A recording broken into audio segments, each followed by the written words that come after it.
getting frustrated, irritated because you're playing a tournament after another forever. Sometimes your emotions just show and you can only blame yourself. There was no money in India. You couldn't make a living out of it. Beating a 4 times world champion, Mark Selby. My mindset was that I wanted to win. I didn't think who I was playing against. In the end, you've made your mistakes and you've lost. Gary Wilson. Seen myself maybe winning it because I was playing really well. Snooker, you took 3 years off? Yeah. What happened? Ishpreet Singh Chadha, a rising star in professional snooker, made waves in the UK by defeating top players like Stuart Bingham, Anthony McGill, Luca Bressel, Graham, Jack Jones, Hossein Vafiai, and even Mark Selby. In just his second season, he reached the semi-finals of the English Open, proving he's a serious contender on the Pro Tour. Currently ranked 67 in the world, Ishpreet is making his mark on the global snooker stage. They tried to slow you down, they play games with you. It's very different when you're playing here because you can't cope with the pressure of workload, people suiciding everywhere. Mother's love cannot be replaced. She's put in so much of her life for me to be here. I actually didn't have a really close relationship with my father. I don't speak to him. He doesn't exist for me. First time I beat Pankaj Advani, who's the wonder boy in India. Luca Bressel. I think he had a bad few tournaments at that time. My highest break in the match is a 144. 137 is my highest break in the UK. But what's the biggest check you've won so far? When I reached the semi-finals of the English Open, it was... Something came out about some sort of match fixing. The players, WPBSA, World Snooker Associations, COVID hit and everything just shut down. All the tournaments, most of the companies, organizations, they backed out sponsorships. The gaming part just died. Probably ruined your career as well. Welcome back to Take a Seat. This is the #1 channel for mindset and motivation. We bring on guests such as celebrities, sports stars, and influencers. And today's no different. Just a short while ago, we got top 10 heavyweight Johnny Fisher, but we've also got a sports star today. It's in a totally different line. If snooker's your game, then this one's definitely for you. He's already beat 4 times world champion Mark Selby. He's got wins on his record, such as Stuart Bingham. So please welcome Ishpreet Singh Chadha. Hello. How you doing, bro?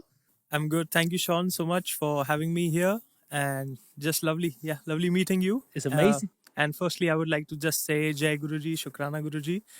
That just means I'm thanking the God I believe in. Amazing. Yeah. Have you come from far today? From Sheffield, about almost 2 hours, 45 minutes away. So yeah, it was a good journey. That's the hometown of snooker, isn't it? Yes, You it know? is. We've got 2 academies over there, the Dings Academy and Victoria's Academy. Both of them are world-class institutions for playing snooker. And so many good players, like all the top professionals from China, as well as Thailand and other countries. So it's a good place to play. Amazing. Do you enjoy coming to the UK? Oh, not at first. Really? So actually, I had never visited UK before I came here first in 2023. So it was kind of, should we go, should we not? And it took us some time to acclimatize ourselves and, be here, just staying, living every moment. The weather is so different. It's cold. Yeah. Everything's so different. The lifestyle, the culture, everything's so different from where we live in Mumbai. So yeah, it was tough at first, but I think after one season we were good. Like when we went back to India in January, at that time I felt like now I wanted to be in the UK, participating in events. And yeah, that's amazing. And so, being part of the snooker world, you must travel so much because the tournaments are everywhere. What's it like being that they have a massive tournament in China? Yeah, there are 4 big events open to everyone. Okay. Like you need to play the qualifiers in UK somewhere, maybe Sheffield or Leicester or somewhere. But yeah, it's so massive in China. The sponsors we get, the prize money is big, and World Snooker is helping out players by getting in Chinese events. The prize money is so big. It just you just qualify for one event, and it feels like it's so big when you go there. The promoters they treat you as you're some big celebrity. So it's lovely. to play in China. I mean, you are in some way, shape, or form because you're providing a lot of entertainment. I mean, my dad and even myself, we all just watch you and other snooker players. It's just like you can just lie down on the sofa and the whole afternoon just watching you stroke them balls in. Do you know what I mean? Just like it's mesmerizing, and it's almost like we're telling you what to do. Put a screw back on that, and don't come too far. Oh, but like you guys make it look so easy because them tables are massive, right? Yeah, yeah. I mean, when you start playing over here, it's kind of tough because the tables are very different from where you've been playing in India or maybe Yes. China, or for anyone who's been playing in Europe before playing on the tour. So So tell us about the differences in all the tables. What is it like when you're playing in India? Is it because they don't change the cloth often? Is it because of the temperature? What things affect the table? I think it's mainly because the tables are different. We've got like different company tables in India. We've got Viraka tables, an Indian brand called Sharma tables. We've got many other tables, but we've hardly ever got star tables in India and of good quality. Also, the cloth we put on over there is much thicker than what we play on here. Here it's like double shaven cloths, number 10, super fast. And I think those are the main differences that you can find in India and over here. So So how do you adjust? it was really tough in the beginning, but I think after about 4 5 months, I was kind of used to it. And more than tables, I think just living in the UK itself is is a challenge in itself. So yeah. So how does it affect your play that, sometimes you got to strike the ball a lot harder to get it to where you need it to, whereas, when you're coming to the UK, you're just hitting it and the ball's flying like double the speed. How do you manage that? Yeah, I think that's one of the most tough thing to do is change your touch, the way you play. I think you need a lot of training. You need a lot of practice on these tables, and I think you need to experience a few losses before you can actually play well. To be honest, but yeah, it's tough in the beginning. But I think once you get used to it, you don't want to play anywhere else. You want to play on the tour. So So how do you adjust when you go back to India and you're playing on the slower cloths again? Would you like think to get one of these tables imported into India and practice on that sort of style to make your game better, or is it easy for you just to adapt? so now I think a year back, the club I used to play in India, so that they've got a star table over there now. So it's a huge bonus for me. Whenever I go back, I get to play on the star table. But yeah, it's very different when you go to India and play, and when you're playing here, because your touch changes. You need to hit a little bit harder in India, obviously, because it's a humid country as sorts. It's not cold everywhere, and it's always cold in UK wherever you go. So I think it's a lot different in that sense. I'll tell you what else is different because I remember when I went to India as a youngster, that's where I'd want to go play pool or snooker. And I always used to go by myself. And there's always was a boy there ready to help me, play with me. It was his job. And every time we used to pot the balls here in the UK, we normally have to take the balls out ourselves and re-rack them.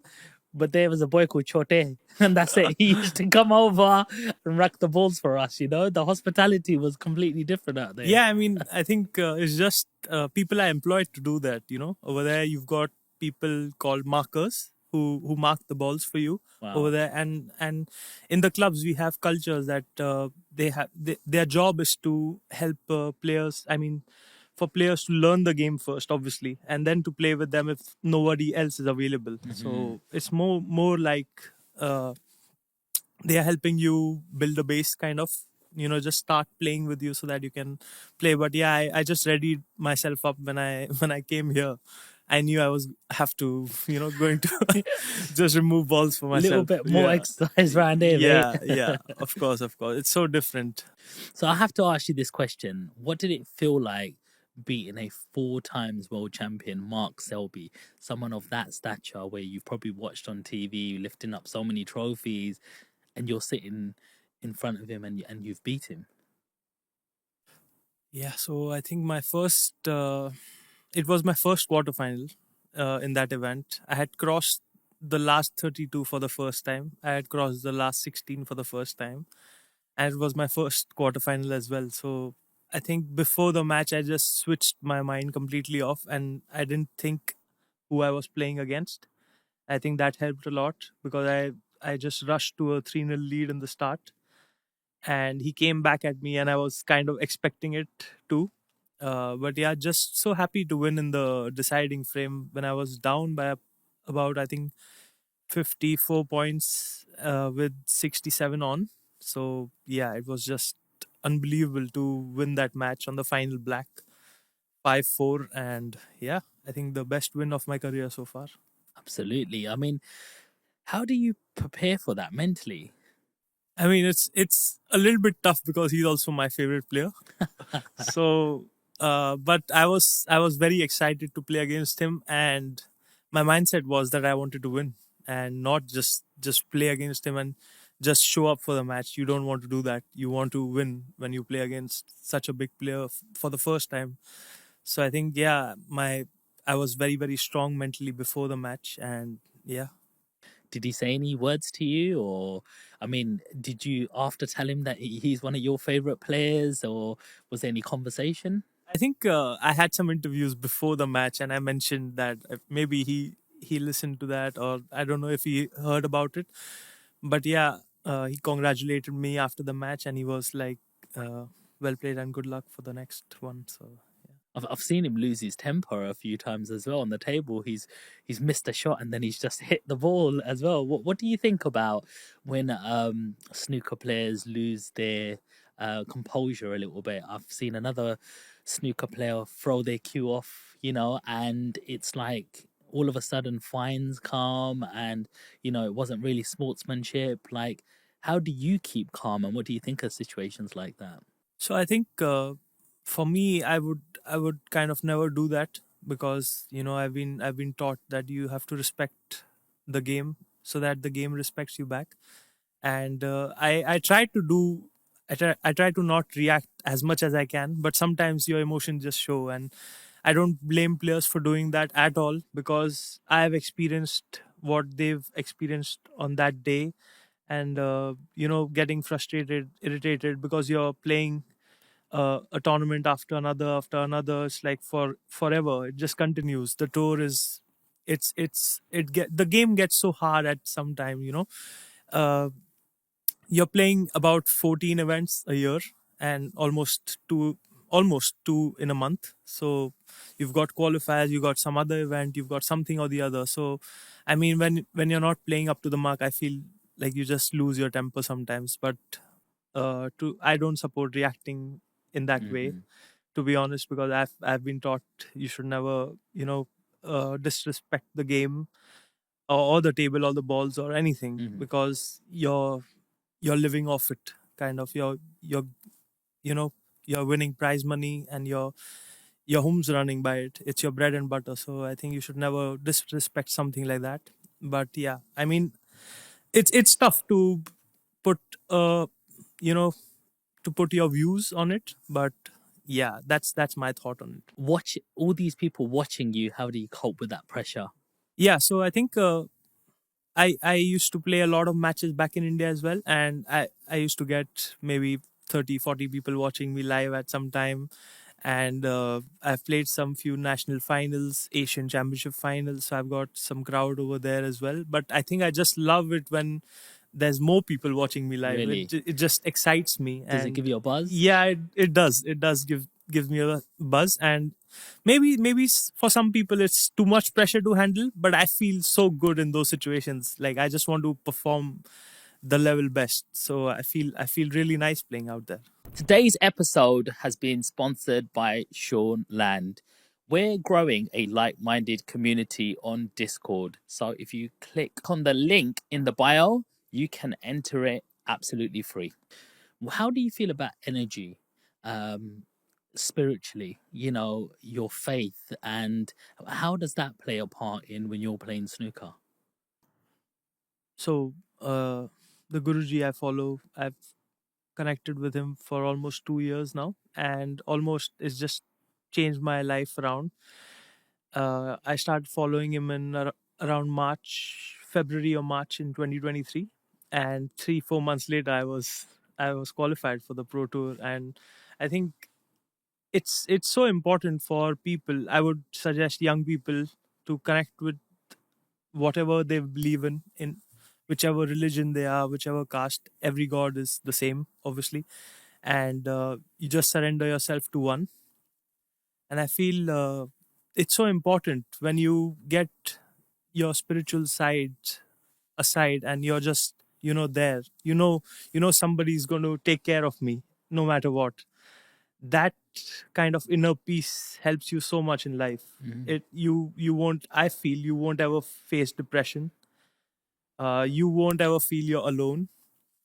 You will always feel happy, even if in the toughest situations of your life.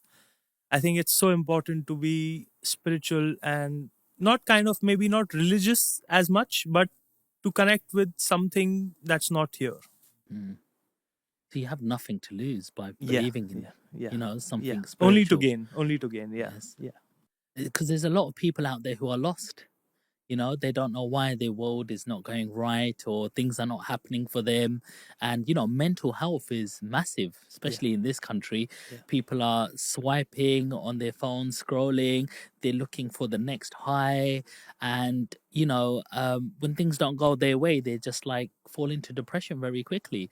I think even you mentioned there's even a high suicide rate even in India, so having some sort of belief. Yeah, I think everywhere. It's just not India. Maybe people like suiciding everywhere. Young people, especially, can't cope with the pressure of maybe studies, pressure from parents, maybe workload, anything. It can be anything. But I think when you connect to something higher in a higher spirit or something, but you just get, you just calm yourself.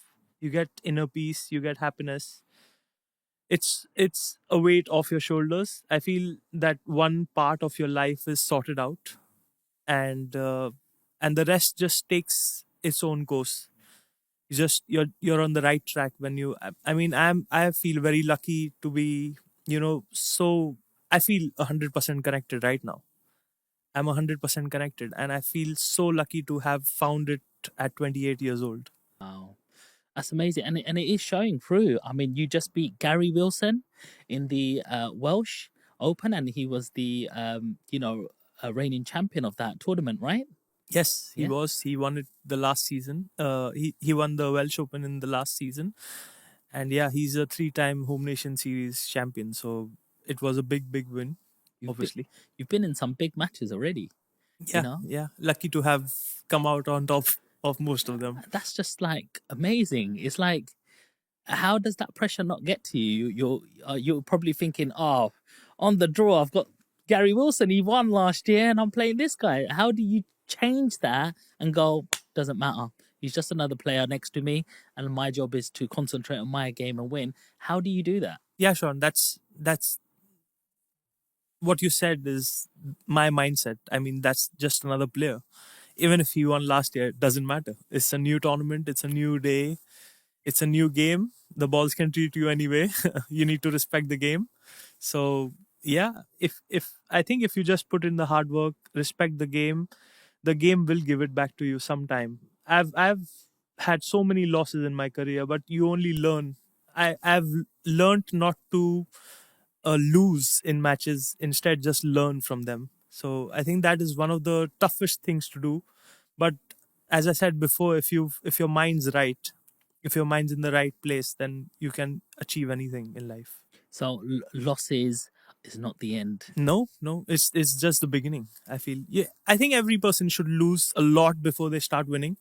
That is my mindset, because if you just start playing a sport and you just start off winning, then it's very difficult to cope with the losses. So I feel it's like you should lose a lot before you start winning. I, That's lo- what I did, I, and I lo- think I'm on the right track. I love that because that's transferable to anything you do in life, Yeah, isn't yeah. it? Um, when you are in a position that the balls are not going for you, you're losing. You might be losing frame after frame, and every shot or when you're going back to the table, there's nothing on, and you're just like, "Come on, give me a shot." How do you reset? how do you reset that, and how do you sort of change, like, so if there's like a small interval, how do you regroup and go, right, I'm gonna have to change this aura and energy of this match now? Yeah, so I just smile at the balls, just you just smile and you just keep going. You don't look back what's happened before. Some luck is something I feel that will even out in a match. It won't be in one person's favor ever. If two people are playing, it'll obviously, if someone's winning and he's got luck on his side in the first few frames, you will get it in the later stages. It's only how well can you know how well you can cope with it, and you can how well you can take your chances when the luck comes. So I think luck is very overrated, kind of.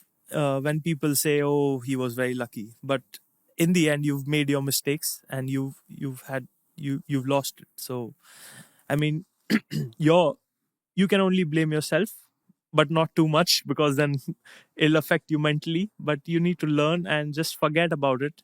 And if you're down in a match, I feel like when I maybe there's an interval, I just talk to myself. Yeah, you're still playing well. It's fine.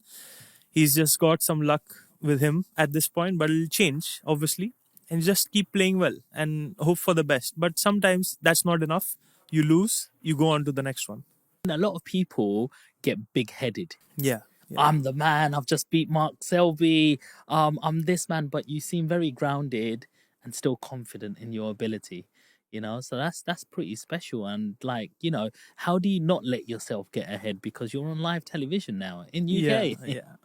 I think, yeah, I think it just goes back to kind of my upbringing. Like my mom, she's always kept me grounded. Like after every match, I have to speak to her, obviously. So it's okay. It's just one match. My coach is the same. Back in India, Mr. Yasin Merchant, he's the same. He just calms me down after every match. I speak to him before and after every match. So he just tell me it's okay. It's just one match. Don't get too excited by all the messages coming in on social media, WhatsApp, or anywhere. Just stay cool. Just stay calm. And it's very tough to do. I'll tell you. You get excited a lot of the times when you win big matches, but you just need to keep calm and just give your best in the next match. Yes. Let's talk about some of your wins. Um, and you know what? We can't do a podcast without talking about Ronnie O'Sullivan. Yeah. I mean, have you met him? Yeah, I've met him a couple of times. Yeah, sat next to him once in one of the players' lounge in China. Yeah, so Very, just spoke to him for about a minute or so. yeah, very special player. Yeah, yeah. He's just got a different aura around him Yeah, that no other player has. really. Yes. But yeah, it was lovely to. What do meet you him. mean by that different aura? I mean, he's got some very very high energy around him, and you can just feel it when you're around him. You feel like, oh, you're sitting next to someone. You don't get that with everyone. He still holds the fastest 147. Yes, he does. Yeah, Plays in right-handed, match, left-handed. That's pretty. Can you play left-handed? no, no, not at all. But I compensated with good rest play. So yeah. So if I ever play you, you have to play left-handed. Give me a chance. I'll just stay at home instead. I feel. Absolutely. Yeah. So let's go through some of these. Let's go back to April 22, the Bangalore Snooker Academy, Yeah. the All Indian Open. How did that go for you? Yeah, that was lovely. That was probably the first time I beat Pankaj Advani, who's the wonder boy in India. He's won so many, multiple world titles in billiards and snooker. I think that was the first time I beat him in a big event and won that event as well. It was one of the biggest events in the country at that time. It was just an amazing feeling winning that one, I feel. Did that boost your confidence?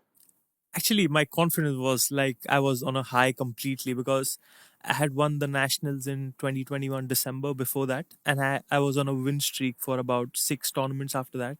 I didn't lose in any tournament for about 6 or 7 events. Wow. So I was already on kind of a high, Yeah. and just winning that one meant so much more. Does that come with pressure? I mean, at that time, I felt like I couldn't lose, to be honest. But yeah, you need to stay positive as well as grounded at some time, because suddenly it can all just go away. So you need to just keep working hard and yeah, stay grounded. Yes, December 22, the SAARC Snooker Championship. Yeah, the SARC snooker event is the Southeast Asian countries play in that. And yeah, it was a lovely event. It was my first time I played that event, and it was in Dhaka, Bangladesh. Amazing hospitality. I would like to thank everyone over there. Really? Yeah, I still remember that event, and it was just lovely. The hospitality in Dhaka Club, all the organizers, they were lovely, and that was a lovely event. It was an all Indian final. Two Indians played in that event, and we both reached the final. Alongside me was Brijesh Dabani, uh, a very friendly peer of myself, and yeah, just enjoyed that event completely. And snooker is big in Bangladesh? Not really. I feel pools a lot bigger than snooker in Bangladesh. I feel pools, the game they play a lot, and they've got some good players in 9 ball and 8 ball Can you probably. play pool? I started off with pool actually. Yeah. When I started playing Q Sports, it was the first game I played was 9 ball, and it was just after school fun for about a year, and then I switched to snooker eventually. So Amazing. And sometimes there's these special tournaments. You see snooker players go over to play some pool. A lot of them are like American one, like yeah, the American style. yeah, Would you do that for like if you invited for fun, or is it a totally different game? yeah. I mean, why not? You can obviously switch for some time off snooker. You obviously need some time off playing professional snooker, because it gets a little bit too taxing at some point in your life. So yeah, why not? I mean, I enjoy playing 9 ball pool, but I don't think I can play any other format except for that, because that is the only one which seems too much fun to me. So yeah. We play like the normal pool. You're either red or yellow, Yeah, yeah, that sort of style. correct. But The stripes and solids one, yeah, kind of, yeah, yeah. that too. Also, Yeah, yeah, yeah. it's exactly the same. But I mean, if you was to go to the local pub now and play a little Yeah, if I'm mini if I'm playing tournament, with friends, yeah, then it's a yeah, different thing, but not competitively. yeah, I don't think I would be able to play competitively except yeah, for 9 ball or something. Yeah. yeah. How do you play in like if you go to a pub? Like, are you really good on them pool tables just as well? Are they transferable skills from your I snooker? mean, to be honest, I don't visit pubs at all. Okay. Yeah, I'm not kind of, I don't smoke, I don't drink, so pub's not a place for me, to be No. honest. Yeah, so I don't visit the pub. Okay. So in June 23, you reached the final Asia, Oceania, is it? June 23. Is it Yes, June yeah, 23? yeah, Final of the Asia yeah. That was the Oceania. qualifying for the pro tour, right? Yeah, in Bangkok. Yes, that's right. Amazing. That's right. And then you you entered in 2023 the Championship League Yeah. in Leicester. Yes. Yeah, so that's when we probably sort of Yeah, that was no, my first event on the tour. we noticed you a lot more. Top 16? Did you beat is it David Gilbert? I think I tied with him. The Oh, format's a bit different in the championship league. It's like a best of four. So you can either win 3-0, 3-1, or you can go 2-all, which is a tie. But it's a group of 4 people, and you need to play 3 matches. So whoever's on top of the group, he goes through the next. He goes through to the next group. okay. So I think I finished third in that one. So And you got a I didn't win qualify. over Sean O'Sullivan. Yeah, yeah, that was my first Yeah. win on tour. And then you in 2023 again the British Open, the biggest win of your career. Yeah, You beat former world champion Stuart Bingham. yeah, How yeah. was that? Yeah, that was a lovely experience. I mean, Cheltenham was where the tournament was held, and it was such a beautiful venue. It was amazing playing there. It was on top of a kind of a hill, and yeah, I just enjoyed. I think it was raining the day I played. It was good weather, but yeah, it was amazing playing Stuart and winning the first time I played him. Tough match, obviously, former world champion. I respect him a lot. He's such a good person. Yeah, amazing playing them.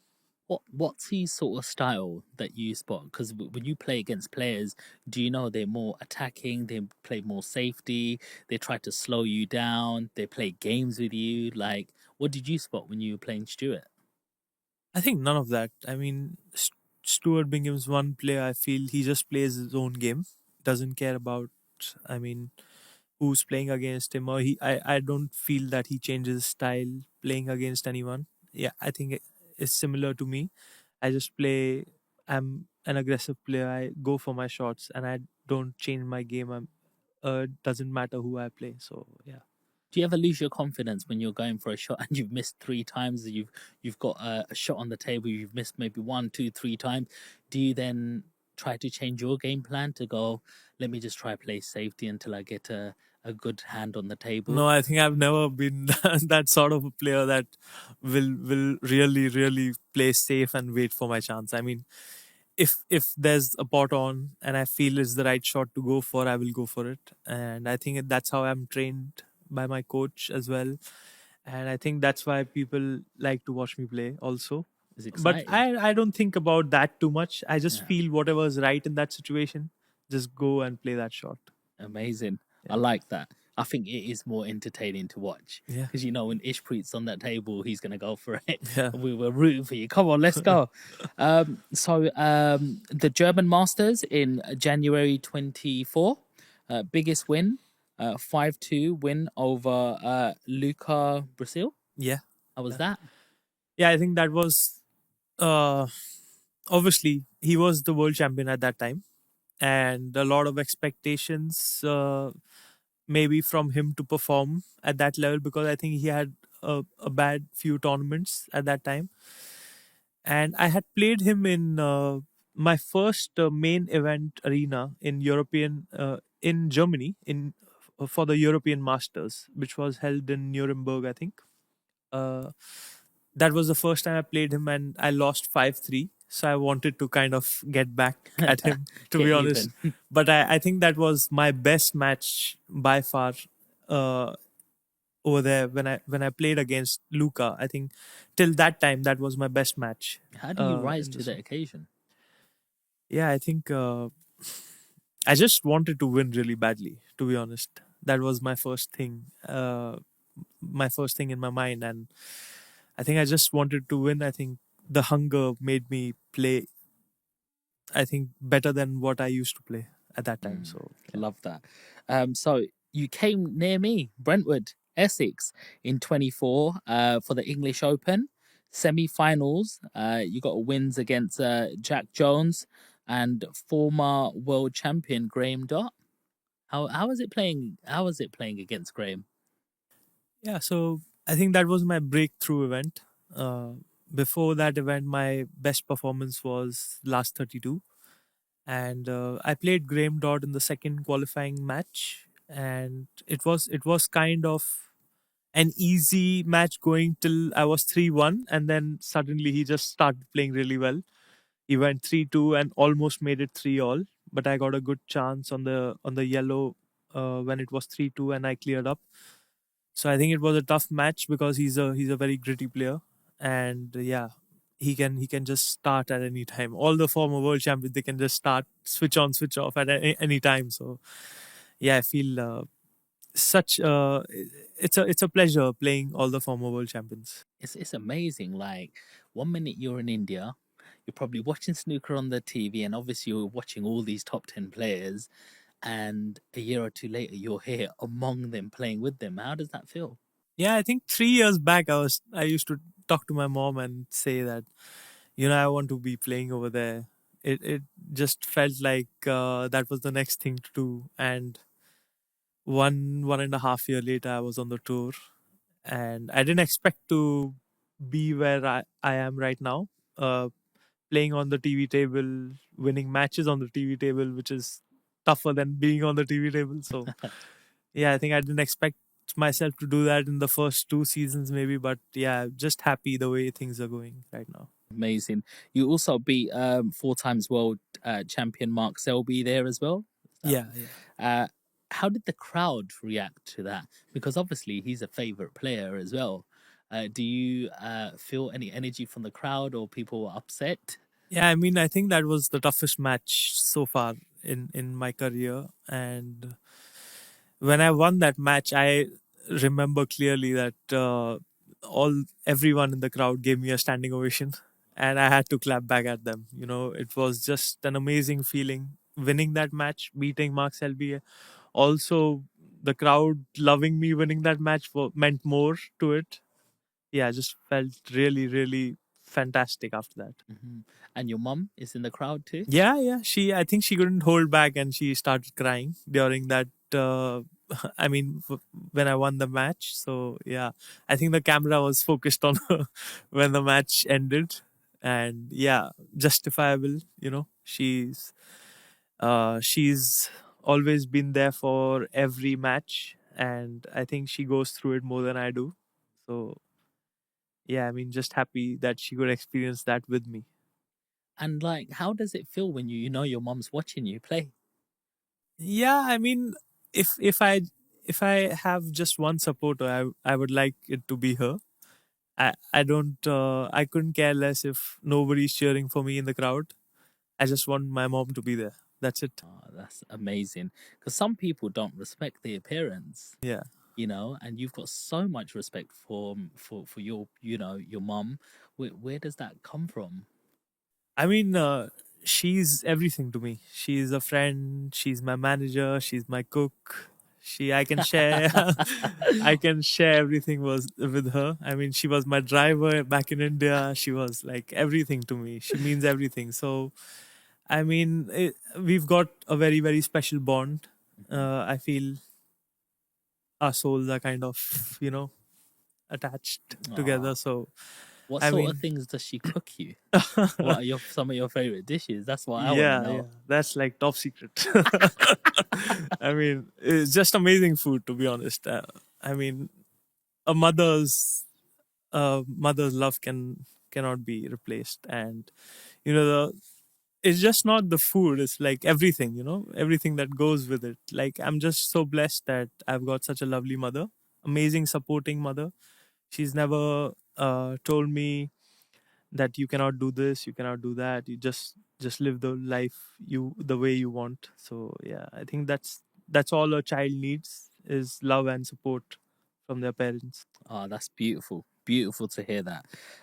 So let's go over to you're actually the first Indian player to reach a ranking event in the semi-finals since Aditya Mehta Aditya in Mehta, yeah. to 2013. Right, right. You're breaking records, bro. Yeah, yeah. Hopefully be the first one to win an event also soon.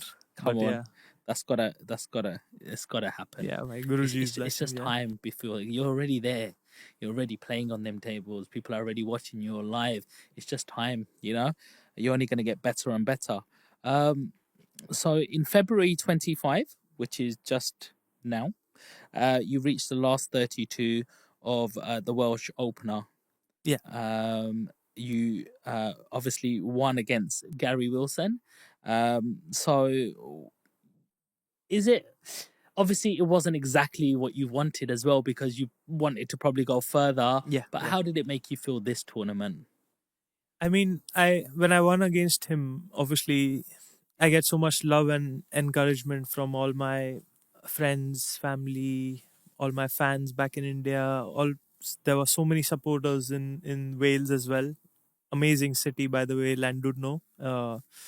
Lovely tournament, Welsh Open. But yeah, a little bit disappointed about the way I ended in the tournament. Like, lost in the round of 32, and I could have seen myself going further in the event, maybe quarterfinal, semi-final, maybe winning it, because I was playing really well before the event and I had a lot of confidence going into the event. But yeah, uh, it's all right. I mean, winning and losing is just part and parcel of the game, and you got events after events coming up, so you can't just hold on to one thing and just keep crying or something like that. But yeah, a little bit disappointed with that loss over there. We have so many sports out there. There's boxing, people put their lives on the line. There's, so many different things that people do. Do you think that as snooker as an industry that you're paid fairly? I mean, it's just growing. I feel the prize money is at a record now this season itself. Uh, some of the players have already earned money as much as they could have earned in about 2 3 seasons, maybe 5 years back. So I think it just keeps on getting bigger and better. And with tournaments coming up in Saudi Arabia and maybe another UAE country gets snooker going in their country as well. So China is booming with snooker and hayball as well now. So I mean, there's only good things to come for snooker, I feel, and it's going to get bigger. And I think I've turned pro at the right time. Yeah. Can I be really nosy and just ask, and you don't have to answer this, but what's the biggest check you've won so far? So it's all actually up there on the website. Also, you can check it. But the semi-finals, when I reached the semi-finals of the English Open, it was 21,000 pounds. But there's so much tax over here, so you barely get anything, to be honest. But yeah, I mean, it was a lot of help, obviously, winning that sort of money, and just helps with the keep on traveling, and you know just it's so expensive compared to India just living here. So I think it just helps a lot winning matches, big matches, winning, getting to the later stages of events. Yeah. And did you buy yourself any gift? I bought mom more than I bought for myself, to be honest. But yeah, she deserves everything she gets, and yeah, we shopped a lot. We are still on a spree of shopping, to be honest. But yeah, um, it's just lovely the sort of things you can buy in UK. I mean, everything from clothes to shoes to everything. So just amazing. So we just like shopping over here instead. We don't shop in India anymore, to be honest. We just like to shop here and just take it back to India or something. Come with the empty suitcase and go back with the full one, Yeah. yeah? Yeah. How does it feel that you're in a sport that if you won one of these tournaments, you could be winning like 500,000 to £1 million sort of thing? How does that make you feel? Is it more about the money or more about playing? Is it the passion? Is it now a amalgamation of both? Yeah, I mean, I've never actually played snooker for the money, to be honest. I wouldn't have chosen snooker if I were in it for the money, because there was no money in India. You couldn't make a living out of it, to be honest. But yeah, you can make a living out of it over here. And when I go into tournaments, don't think about money as much. Just want to play my best, and I want to win the tournament. That's it. That's my main goal. And the money is just kind of a bonus, to be honest. Bypass of it. So Yes. how do you come to the UK as being an Indian resident? Like, do they sponsor you? Do you get sponsored visa or visiting visa? How does it work? So I have to apply for a work permit, for a work visa, and World Snooker is, I mean, they support you in every possible way. So they give you a certificate of sponsorship, they give you a work permit letter, everything. I mean, you're working for World Snooker. So, I mean, they are very, very helpful to all the foreign players, and they are doing such an amazing job, to be honest. Yeah. It's amazing. The reason why I'm asking, because someone in India could be watching this. Yeah. And he's probably thinking, I don't know if I can play snooker, and if I am any good, how the hell do I get a visa and things like that? So there are opportunities. Yes, I mean, if you turn pro, I mean, it can change your life. I mean, if you do well on the tour, obviously there's money. There's, I mean, the life is really good in the UK as well, except for the weather. I think nobody's adjusted to the weather ever, even being born in the UK. But yeah, if you qualify as a pro, I think there are many benefits. Now you get 20,000 guarantee, £20,000 guarantee money by World Snooker, half in the start, half after about 6 months. So I think there's something they are helping players with. They are just doing something. So I think it's a big boost for players because the start of the season is when the players need money a lot Mhm. to travel, to get to the venue, to travel around Europe, maybe travel around UK, everywhere, go to China. It's expensive. The flights are expensive. So I think they are doing a good job. WPBSA, World Snooker Association, is doing a good job to help players in every way. Amazing. And how did you afford the flights at the beginning? You know, before money started coming in and things like that. How did you fund your passion, your sport? I mean, by God's grace, touch would be like Guruji's mayor. We are well off. Like, kind of, we don't kind of. I don't want to say that I don't need sponsors. Obviously, I need sponsors for sure. But we were kind of well off to base ourselves here in the start.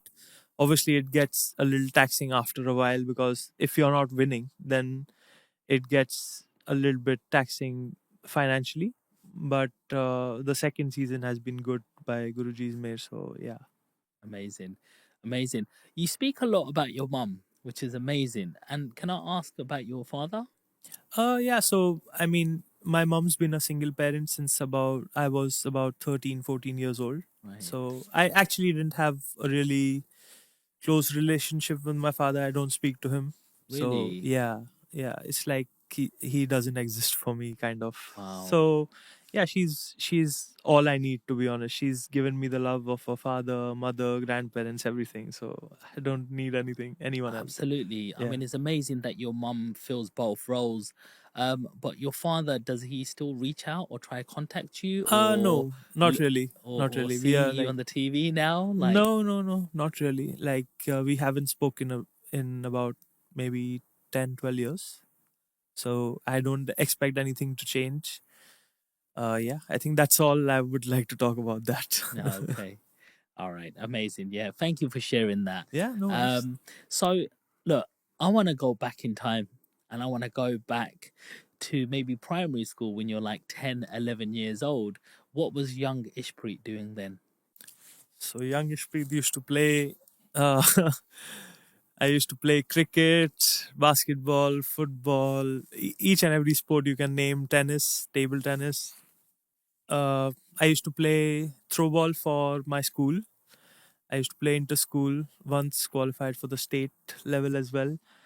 Uh, but then, yeah, when I started playing snooker, I just kind of left everything else, and snooker was the thing I was interested in. Was you a That was my natural? in snooker. I mean, my potting was good since the start, but I needed a lot more. I mean, training and coaching around it because just potting is not enough, and I feel you need to learn a lot before you can actually compete. So yeah, I think in some way I was kind of a natural gifted potter, kind of. Maybe people used to say that, but only I know how much hard work I've put in. So yeah. How much hard work do you need to put in? So when I started playing snooker and when I used to be coached in the beginning, I used to play for about maybe 8 hours a day. But then obviously when once you reach a certain level, then it just drops down to about 4 5 hours, and I still practice about 4 hours whenever I can. Not before events. I just like to mellow it down to about 1.5 hour before events because I want to keep my energy high and I want to be hungry for the matches. So I don't play a lot before events. I think 10 days before an event, I just cut it down to 1 2 hours a day. Okay. Do you have to be physically fit to play snooker? Yeah, of course. I mean, when you are playing longer matches, you have to have good mental focus. Good. I mean, you have to be physically fit because you never know how long a match can take. You're gonna be sitting in your chair and just come out and your hands are all cramped up. Then that won't work. You have to be focused all the time. So I think there's some kind of physical activity except playing snooker has to be there for Hmm. sure. Don't your fingers ever get sore with the cue going through it or No, anything? no, no, No? no. And how much does your cue matter? Because I remember this time that I think it was Ronnie O'Sullivan the tip fell off, and then he had to use a different cue, and his game just changed. Right. How important is your cue? Like, do you have one cue? Do you have many cues? Yeah. So Is there a certain weight balance ratio? Small tip, big tip? How does that work? so I've got my queue since I think almost now 12, 13 years. It's a pretty old queue. I would like to change it now. I feel every player has a typical height and weight they would like for the queue. So it actually depends on the player's perspective, how heavy they want it, how long they want it, and also the tip sizes, how big or small they want it. So it all depends on preference, to be honest. But yeah, I've got a 57-inch cue and about a 9.6 tip size, also about 17.9 ounce cue. I think I want to change it now. I've ordered one. Hopefully it'll be with me soon. But yeah, I would like a little bit longer cue for A me. little bit Yeah, longer. yeah, yeah. Why is it? Because you've got taller since you've had it, or I mean, I or just feel it's a little bit short for me, and right? I've experienced it's not working as well as it could. Probably if I get a Wow, longer queue, I maybe even play better. wow. So I think it matters a lot, to be honest. But it's working for me right now. I feel like it'll be better if I get a new queue, a little bit, maybe a 58-inch queue instead of a 57. So yeah, We're hopefully. talking about that much more, Yeah, an yeah, inch. it makes a lot of difference, to be honest. That's like two fingers more on the back of the queue. Wow. So I think it makes a huge difference. And how do you adjust to that cue? It is if you're so many years playing with that same cue, and all of a sudden it's like, who are you? Yeah, you yeah. know? I think you just need practice, and I feel all the players who are on the tour right now, all the professional snooker players, they don't need too much time to get used to a new cue. I mean, maybe 2 weeks is at tops. That's all they need.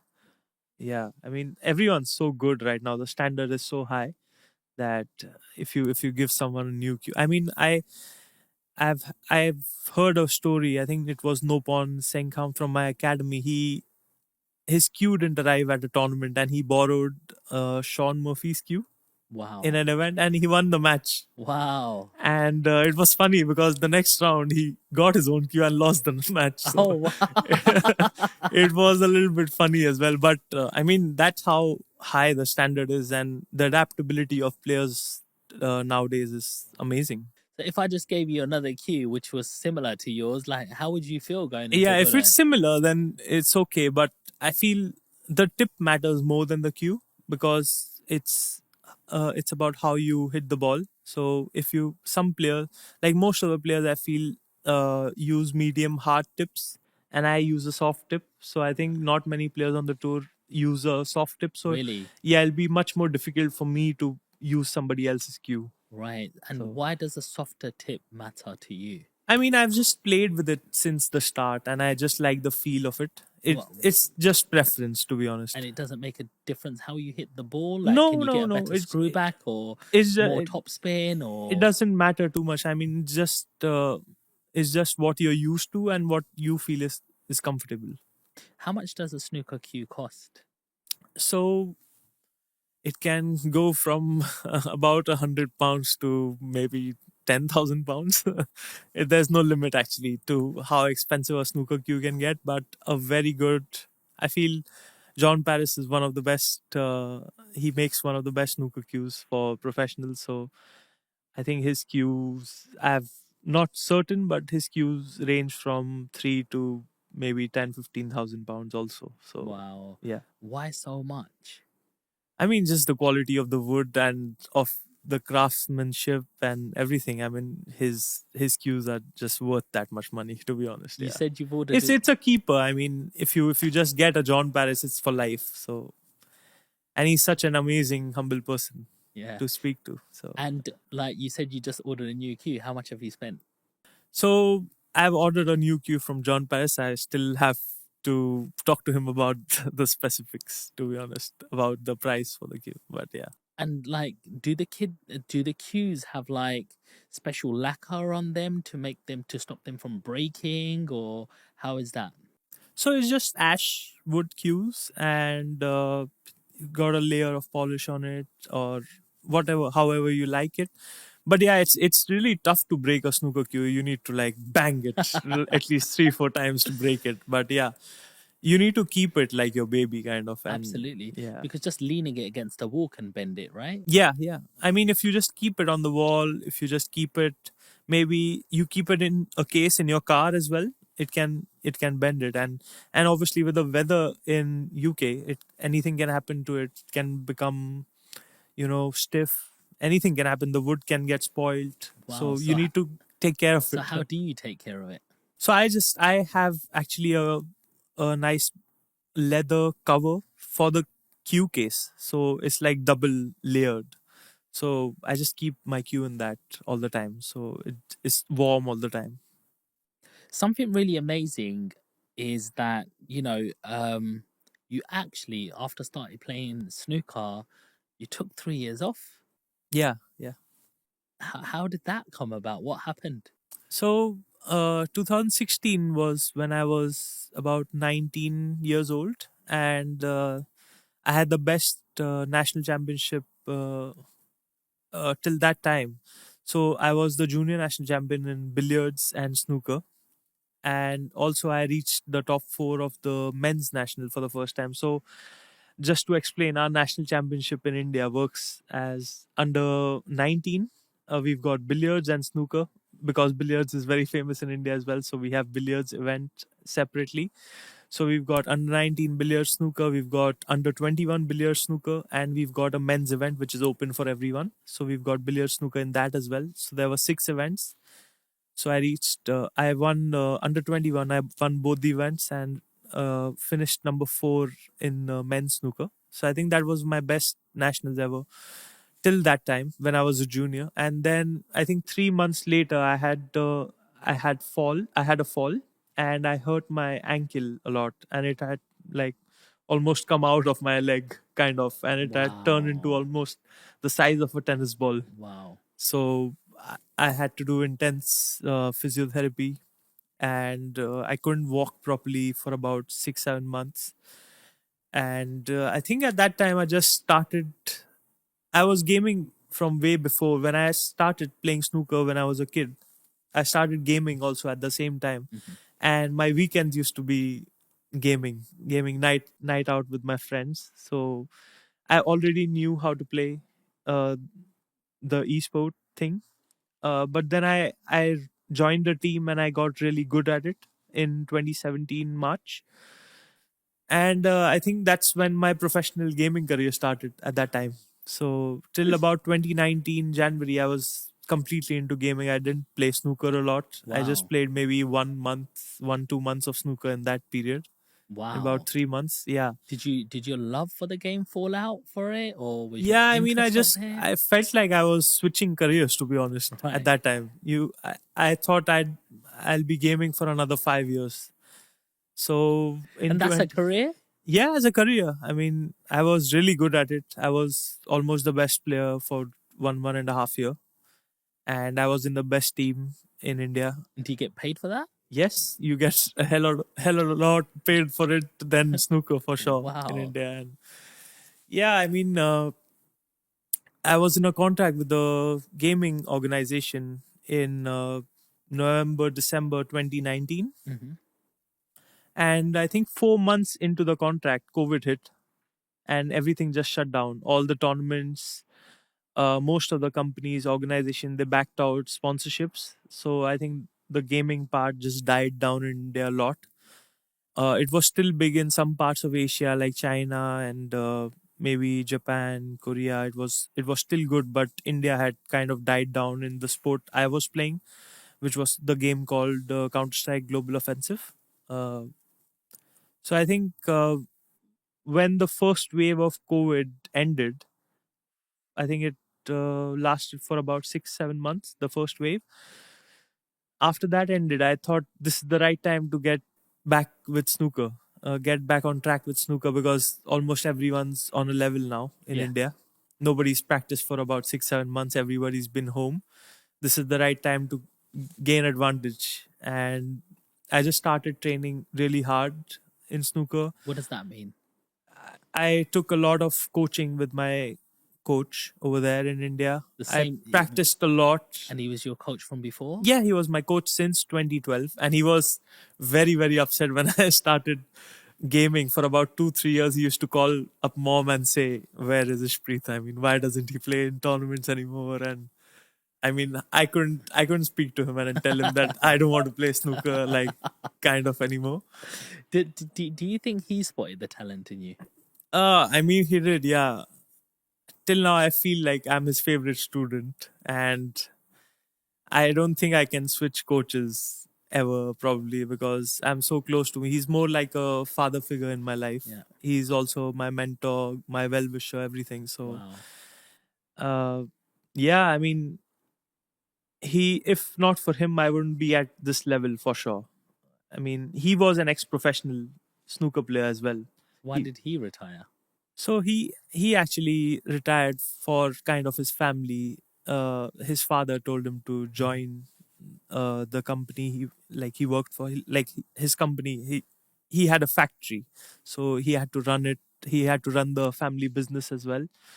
So I think, yeah, he played for about 6 7 seasons. He was in the UK. He played professional snooker for long, but yeah, I think he's the best coach. If anyone wants training in India, you go to him, and he's a lovely person. You can just speak to him once and he'll just come over. I'll help you out in every way possible. And you are from, is it Delhi or Mumbai. Mumbai? Yes. What's Mumbai like? Amazing. I think the best city to live in. Really? Yeah, Tell us a 100%. little bit about Mumbai. So, few of our viewers at home have probably never even heard about Mumbai or seen Mumbai or don't know what it's like. There's a lot of TikToks about the food, street food, Yeah. and people putting stuff in their armpit, and people go, "Oh, it's not a nice country. The hygiene is not good." But tell us the other side of India and what's Mumbai like. I mean, the area that I live in is called Bandra, and it's, I think, one of the cleanest places in Mumbai for sure. It has one of the best places to live. Like the housing facilities are amazing. Everything is amazing in that place, and I think Mumbai overall is an amazing place to live. Also, it's, I think, top 4 in the world for food. So I don't think anybody will complain for food. You can get each and every cuisine in Mumbai. You've got malls, you've got gardens. It's a lovely place to for your kids to grow up. You've got amazing schools, amazing colleges. Yeah, overall, it's the best. I feel is the best city to live in India for sure. And how are the houses different? It's a lot bigger for sure. I mean, yeah, there's a lot of space over there. Tall buildings. You've got, there's a sort of a club culture. So the club I practice in Mumbai is like just a 10-minute walk from my house. It's called Khar Gymkhana. So there is each and every sport in that club. You name the sport and it's there, and you've got coaches there. You've got you can train over there. You can spar with your fellow players. So it's just amazing. There's so much facilities. Like Mumbai is one of the places where you've got everything. I mean, if you want to become a sports player, if you want to work in any profession, it's amazing. Mhm. Are the houses expensive in Mumbai? How Yes, much are for they sure. like in English money? So I think it can range from about it depends on which area you're living in. So the more South Mumbai, the more posh areas start from about 800,000, 900,000 pounds. Wow. Yeah, the posh areas, and then the lower ones are like, if you go a little bit outskirts Yeah. of Mumbai, then it goes down to about 200 to about 400,000 pounds. Wow, that's still quite a lot for it. Yeah, Because I yeah. don't know why. I just feel It's that. it's one of the expensive cities as Yeah. well, for sure. Yeah. Oh, I mean, okay. the hotels are expensive. If Yeah. players are traveling for a tournament to Mumbai, it's kind of expensive. So yeah. Nice. So going back to your break, and then when you came back, How long did it take you to get your rhythm back? Yeah, I And think it took a while. It took me at least 2 months, maybe more, maybe 3 months to get back was to it the really? level I was, It and must then even better than that. really. Yeah, I mean, It must have been really frustrating at first, though, yeah, it was because you really can't do frustrating. what you were doing. Yeah, I mean, I thought I didn't want to play snooker because for the first month I thought this is too much. I mean, it felt like starting playing snooker again, even though you had the knowledge, but to execute shots, it was too much, kind of. But after 3 months, it felt like I was playing better than before.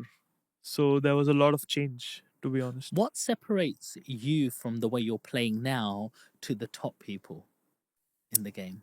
Over here, so I think it has to be experience. It has to be a certain level of skill as well involved. But I come from a country where snooker is not that popular. If it was, I'd probably take me lesser time to get much more better at the sport. But yeah, I think a lot of experience playing over here, living over here. I think playing a lot of matches also helps. If you keep winning matches, that means you're playing more matches. That just helps with experience. And I think I need a little bit more experience to get to the top of my game as well. So, do you live in the UK as well? Yes, I do. I do. Me Okay, and my mom, like I'm living here full time, but my mom keeps on traveling back and forth. right. Obviously, because she's just on a tourist visa. Okay, So yeah, I'm living currently living in Sheffield right. at the time. Yeah, since almost 2 years now. Okay. We've rented an apartment in Sheffield and yeah, based there fully. And I went back to India in January, and almost about after almost about 7 months, I was here at a stretch. So it was a good kind of refreshment for me as well. Wow. Nice, man. Well, we've got a link up in Sheffield. I think I'm speaking at an event in May or June, a Okay. property event, and there's 400 people there. Yeah. So maybe you need to come across. I need to introduce you to some of my friends. Yeah. They Yeah. would Sure. probably love to have you, you Yeah. know. Um, so I have got some, just sort of some questions in terms of what's the biggest obstacles you faced in your early years? I mean, the biggest. I mean, I don't. I feel that I've had a comfortable life. I've not had too many obstacles by the grace of Guruji Maharaj and my mom. She's always been a huge support in every part of my life. So I haven't faced too many obstacles. But if if it's related to the game, then probably somewhere. Uh, it would go somewhere around my fitness level. It wasn't the best at all. I was really unfit in 2017 18 when I was gaming. When I had stopped playing snooker, I had got really unfit, and during the COVID years I just focused a lot on physical fitness as well as getting a personal trainer for myself. So Uh, what did you do? Like what sort of training? So I just did freestyle training at home. I used to call my trainer at home and just do training, uh, just free hand exercises, leg exercises, stuff like that. Not machines at all, because I feel like the muscle memory changes a lot when you use machines in the gym. So I've never done that. But yeah, I lost a lot of weight in the COVID years, and I feel that helped a lot with my game as well. But yeah, I've got a lot more work to do in terms of physical fitness. Yeah. Okay. Did you ever question if you could become a professional? Like in boxing, you can turn professional at any time. First of all, is there sort of a certain thing you need to do in snooker to turn professional?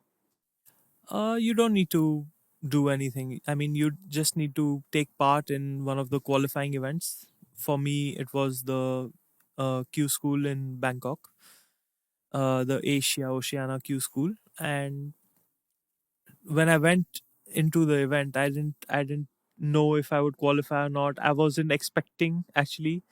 I just went there as an experience, and it turned out I just won all of the matches and I qualified. So it came kind of as a shock to me as well. But yeah, after I qualified, I we were like confused. Should we should we come to the UK or no? Because when you're not expecting something and you just qualify from all of a sudden, and then you're thinking. Mm. So it was tough. When you face like one of the, four times world champion Mark Selby, do you have a strategy on how you're going to beat him? I know you concentrate in your game as well, Hmm. but is there a way that you think, I've watched you for years, I know this is your weakness and this is what I need to do? I don't think he's got any weaknesses, to be honest. I mean, for me, he's one of the most complete players in snooker, and I've watched so many of his matches, especially the World Championship finals. So, I mean, I knew that I had to produce something extraordinary or play to the level best to beat him. And I think I did that in the match. And he was also not at the best of his level. So I felt that went hand in hand. So you never feel fear or intimidation by somebody of. No, for sure not. I think that's one of my greatest strengths is that I don't look at opponents too much and don't feel fear or intimidated by Mm. anyone in the How sport. do you keep calm under pressure? That's just, I feel you just need to learn as you grow older. I feel as many matches you can play, you can just handle pressure, stay calm. Because sometimes early I used to just hurriedly play some shots or make some mistakes. But I think it's gotten lot better now with experience. Mhm. Every athlete out there always has some sort of, certain losses or setbacks. What's one of the biggest losses that affected you? One of the biggest losses has to be, I think, in my first season, I was really excited about the World Championships, and I was really excited to play in a best of 19 format. And when I played my first match and I lost my first match itself, I was down 7-1 or 7-2 in the first session of the match, Yeah. and I lost 10-5 or 10-6. I can't remember properly, but yeah, I think that was one of the matches that really affected me, the end of the first season. And I thought from that point onwards, I thought that you're giving too much importance to Mm. this. And when you give too much importance to anything in life and you don't get it, or you cannot perform well, I think it affects you too much. So after that point, I just thought, just treat every match equally, no matter how big or small it is. And I feel that's what's changed from the first season and in the second season then. Mm. Makes sense. How does your um how does your training, sort of, what does your training consist of in terms of when you're playing snooker and you're doing your practicing? How much is it to do with your striking, your safety? Are there any drills that you do, like some people roll all of them up in the middle and practice this screw back and to get their flow going? What tell us some of the stuff that you do. So I've got some routines that I like to do. One of them is a T-shaped line ball practice. It's like kind of you put four reds on either side of the pink and five reds in between the black and the pink, and two reds under the black on the top cushion, and just clear up with all blacks. And it's kind of a specific routine which you do, and you have to take all blacks with all the reds. So it has to be a 1 for 7 in that, and it's a little bit tougher to do than normally just clearing it up with any of the colors, or just to take reds in order. Also, I like to practice some safety drills sometimes for about 10-15 minutes every day, so that I'm a little bit sharp when it comes to safety in the match as well. And my normal day is playing about 1 hour solo practice just by myself, doing routines and safety and stuff. And the rest 2 or 3 hours playing sparring with somebody, maybe some of the Chinese or Thai players, and just playing a best of 7, 9, 11, depending on what tournament is next and what format that event is. Do you never get bored playing by yourself? Sometimes I do, but you have to keep on doing it. I Do mean, you put any music or anything like that in the background? Do you no, need no, your no, no, concentration? no, no, no. I just think like if you're not allowed to do that in the match, then it doesn't help you to do it in practice, because what you do in practice transfers in the match, and you don't want to do. I mean, if supposing you're listening to music in practice and then you don't have that in the match, and you feel there's so much noise around, how do you cope with that? So you need to cope with that in the practice as well. So it's like your exam conditions Yes, yes, for sure. has to mimic the same. Yes, for sure. Have you ever got a 147? In practice, yes, 5 times Wow, in practice. Yeah, never in a match. My highest break in the match is a 144. 144. Yeah, Wow, I think, and 137 is my highest break in the UK, and like wow. in the on the pro tour. So How does it feel when you make that sort of big break? yeah, obviously gives you a lot of confidence. Although it's just one frame, you just even an 80 break will give you the same satisfaction, kind of. Maybe not to the fullest, but in terms of winning a frame, if you make an 80 break or a 147, it doesn't matter. It just counts as one frame. So I don't put a lot of importance to that. Do you win some money if you get a 147? Yes, of course, yeah. You get the highest break prize of the tournament, or if there's some other special bonus prize, then you Okay. get that as well. And how much is that normally? So it actually varies from tournament to tournament. I think the normal highest break price for a 147 in any tournament is about 5 or 10,000 pounds. But in some events, if you there are 4 events in the calendar year, if you make two 147s in those events, then you get 147,000 pounds. Wow, So that is huge that money. is big. That is huge money. Yeah. What's the biggest arena you can play in? Because one of them were recently closed, right? About a year or two ago. There was a big snooker place that was closed. So I think the biggest arena I've played in was in Berlin, which was the German Masters. Right. So there's an arena called Tempodrome, and I think that's the most beautiful arena I've seen and I've played in. And Mhm. that's where I had beaten Luca Brissell. Right. Okay. So I kind of got inspired Mhm. by seeing the arena and the fans over there. More about the Crucible. I haven't been to the Crucible, to be honest. No, Yeah, so I would hopefully want to qualify for that because the that's the next time I name. play. That's the name we normally hear. Yeah, yeah. Is you want to play at the I mean that Crucible? that's what affects you a lot. You want to play at the Crucible and you think about the World Championship, and then when you don't perform, it just gets to you, Hmm. kind of. So you don't want to be in the pressure of qualifying for it. Just play the game as it comes. Hmm. I know you say you normally concentrate on your own game. You don't worry about who you're playing. But do you, like, part of your own game? Do you adapt yourself? Would you know that player's got these abilities? Do you adapt in any way, shape, or form? I mean, some when you like, for my instance, I've almost like been on the tour for almost 2 years now, so I almost know every player's positives and negatives, kind of. But you don't really see that in the match. You just try to play the best you can when you get your chances. But sometimes that this player is good at break building, this player is good at long potting, so you try to avoid giving them the best situations for them. Hmm. So most of the time, like 90% of the time, you just focus on your game.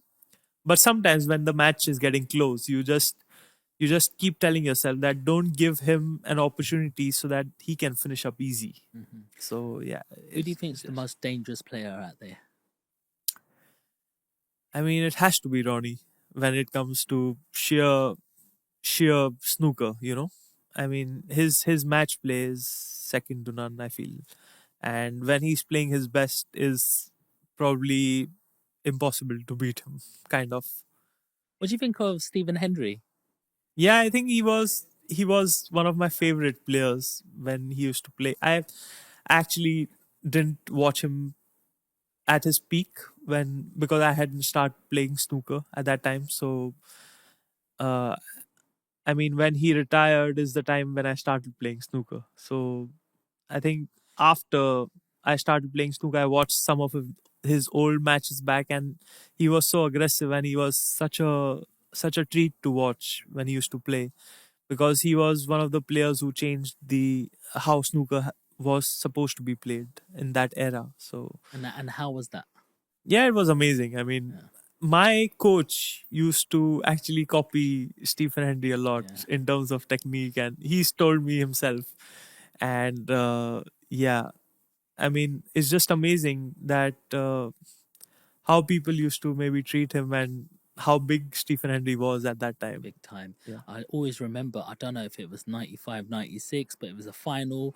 There was Ronnie O'Sullivan versus Stephen Hendry, and they were like the two biggest names. yeah, And they couldn't pot the simplest black. yeah, You know, it was the longest black game, and we didn't know which way it was going to go. Like, yeah.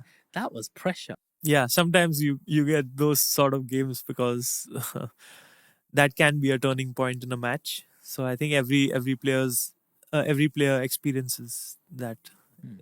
in a So, match. so you beat Stuart Bingham twice now as well. Yeah, I beat him in one of the Chinese event qualifiers. I think it was the World Open qualifier in January last year. Yeah, I think I played really well in that match as well. I had just come back from India, so I was kind of in a good holiday mood, and played really well against him. Yeah. What life lessons has snooker given you? You know, what have you learned from snooker that you can apply to life? I mean, for me, I feel for me and for other players, other professional snooker players, I feel snooker is one of the toughest uh, sports to play mentally. I mean, it takes a lot out of you. If you're not playing well, if you're on a losing streak, it can affect you in ways you cannot imagine. Mm, You can go into depression, you can really? probably ruin your career as well, but you have Wow. to stay strong in that time. And I think if you can, it helps you if you can go through that and then come out on top, then you feel that you can do anything in life. You can, if you can come back from the lowest point in your career, you feel that whatever life throws at you, you can come back from it as well. So I think that is one of the biggest life lessons you can get from sport. And I think every young person who's studying right now, or whose parents tell them to study, should play a sport for sure, because sport teaches you a lot more to life than life itself. Absolutely. Something I've got to touch on here, and it just doesn't make sense to me, is we look at like Stephen Hendry, we look at, you know, people like Steve Davies, and the more you practice at something, the better you get. But how comes you have to retire and at the end of the game they're not doing as well? You know, surely you know the weight of your cue. Surely you know your way around the table. Don't you just get better and better? Like, what's the thing behind that? I don't know because I haven't experienced it yet, but I think from what I see and what I've heard is that when you get older, your muscle memory gets weaker, your eyesight gets weaker. Right, I think those are the two factors. Your hand-eye coordination, which is the most important in snooker, it gets a little bit weaker right. when you get older. So I think without that, you cannot play to the highest level. And every everyone has a breaking point in their career, I feel. And I think it's when you can't sight the ball properly, that's when you cannot play, you cannot win too much. So I feel for every player, it's some kind of age limit till when you can play snooker. So I feel the younger you are, the better chances you have to play well. Yeah. How's Ding Junhui? Is it? Yes, Yeah, yes, he's that's right. still playing on the circuit. Yes, yes, yes. Okay, One of because the most humble people I've met on the really, tour. Yeah, for sure. really, because he was very young when he started, right? Yes, He yes. was a very young player. Um, what do you think of John Higgins? John Higgins is an absolute gentleman for sure. I mean, he's such a grounded, humble person, and he's lovely to speak to you. Whenever you speak to him, he'll always smile. He'll He'll give you advice on the table if you ask him anything. Just an amazing person, yeah. Yeah, it's amazing because he was one of my favorite players as well. He's been playing for years and Yeah. years, but something came out about some sort of match fixing or something like that. Do you know what comes about when? No, I have actually no idea about that, so Okay, cannot comment. But I have to say he's one of the most technically sound players on the tour, and one of the most skillful players I feel, mhm. So for you sure. also mentioned to me that you've got some sort of oil company behind you. Yeah. Yeah, tell us more about that. So I joined Bharat Petroleum, uh, which is BPCL in short. It's called Okay. Bharat Petroleum Corporation Limited. It's the second largest government based petroleum company in India, and it's just huge in India. And I'm so happy that I play snooker for them. I'm a sports player employee for Bharat Petroleum, and there are a lot of cricketers and other sports players in Bharat Petroleum as well, and many other companies like Indian Oil, ONGC. We've got Oil, HP, India. We've got many companies over there. So a lot of sports players are linked to some of the best companies in So India. how does that work with them?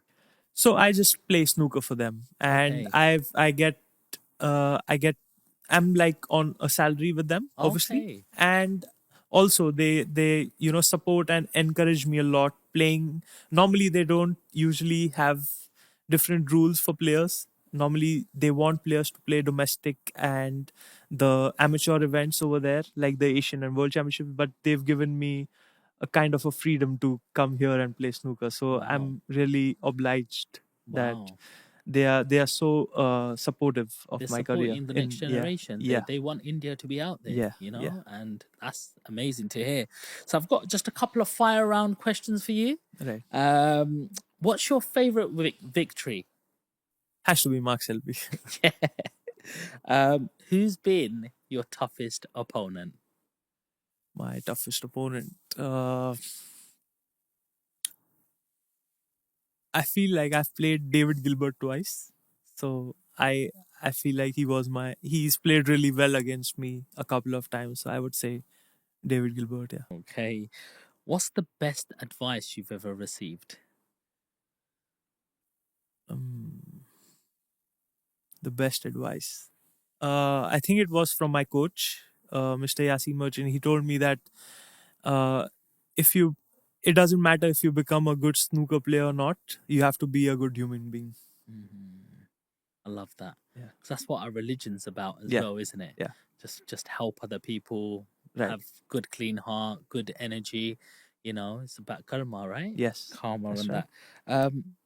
Is there a pre-match ritual that you ever do before a match? Is there something that you do? Uh, except that my mom kisses my hand 3 times Oh, before every match. I think no, I just listen to some a kind of if you would say prayer. It's like a jap. We call a jap in oh, jump. Punjabi. Yeah. Yeah, yeah. So it's like a mantra jap. I listen to Guruji's mantra jap. So it's like just Om Namah Shivaya on a you know kind of a recording kind of, yeah. Oh, okay, Yeah. amazing. And what's your favorite food after a match? And I know you're probably going to say your mom's cooking, but you need to tell us a dish. So I love Thai food recently. So I would Okay. love some Thai food after a match if win or lose doesn't matter. What's that But like? yeah. Chicken satay chicken Yeah, or I pad just thai? love the chow mein noodles or the Thai fried rice or pad Thai noodles or anything. Yeah. Amazing. Yeah, that's lovely. Lovely. You've absolutely been amazing on this podcast. Is there a message you'd like to say to the fans at home or people who support you, watch you, or just general people at home? What's a message that you'd like to give?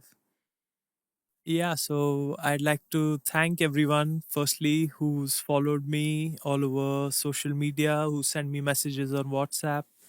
Uh, I'd like to thank Bharat Petroleum for the support and encouragement always. And I would like to just send a message to all the young fans that please do play a sport, any sport, it doesn't matter. If you play it professionally or not, you should play a sport. It teaches you a lot more in life. And don't get depressed. All the little things that, it doesn't matter. Your parents matter a lot. Respect your parents. Don't take too much stress and just live happy. Amazing. Yeah. That's absolutely some phenomenal advice you've given there. Thank you so much for coming on. And that's it for today, guys. I hope you really, really enjoyed that episode. If you're not already, please make sure you follow Ishpreet. He's a young sports star in the snooker game, and he's changing the way things are done, because it only takes one person to change the culture of a whole country, and maybe he's going to make it just as big as cricket is in India too. So don't forget to smash the subscribe button, leave Ishpreet a comment if you have any questions, and share this with somebody who needs it. Peace.